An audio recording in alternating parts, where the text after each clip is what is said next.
বন্ধুসকল, মই আছোঁ ঘৰত। মিছেছ আছে লগত আৰু সৰু ছোৱালীটো আছে। আমাৰ মিছেছে বোলে গাড়ী চলোৱা শিকিম বুলি ভাবি আছে। সিহঁতক শিকাবলৈ চেষ্টা কৰিছোঁ আৰু এই সৰুটো অলপ বেছিকৈ কথা কৈ আছে মানে আজি। বন্ধুসকল, ফেমিলিৰ লগত আপুনি দিনটো 2 মিনিট সময় যদিও দিয়ে বহুত যথেষ্ট হয় বুলি মই ভাবোঁ। সময় দিয়ক, ভাল হ'ব। মিছেছ মানে গাড়ী চলাব আজি। পূৰা গাড়ীত উঠি ষ্টাৰ্টিং দিও কৰি আছে। এয়া পূৰা ব্যস্ত। গোটেইকেইটা গাড়ীত উঠা ধান্দাতে আছে দুইজন, কিন্তু মইহে অলপ ভয় কৰি আছোঁ গাড়ীখন এৰি দিবলৈ। মোৰ পিছফালে দেখা ঘৰটো মোৰে হয়, কিন্তু মই ঘৰটো অকল বাহিৰৰ পৰা দেখুৱাব পাৰিম, ভিতৰৰ পৰা দেখুৱাব নোৱাৰিম। কিয়নো মই আমাৰ পৰিয়ালটো মাটিত শুই থাকোঁ। বিচনাখন নাই ঘৰত, কিনিবলৈ পৰা নাই পইচাৰ অসুবিধা হৈ থকাৰ কাৰণে।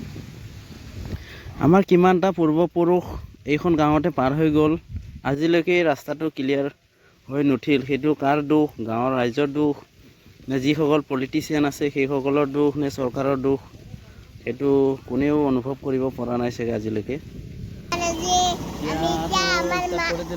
চলাব লাগিব আৰু উপায়টো নাই। এতিয়াতো এপাক ইহঁতক গৈ ঘূৰাই আনিবই লাগিব। আমি এতিয়া আমাৰ মা ঘৰত যাম। ঘৰত যাম। নহয় মানুহ, তই নিজে ভাত বনাই খাই থাকো।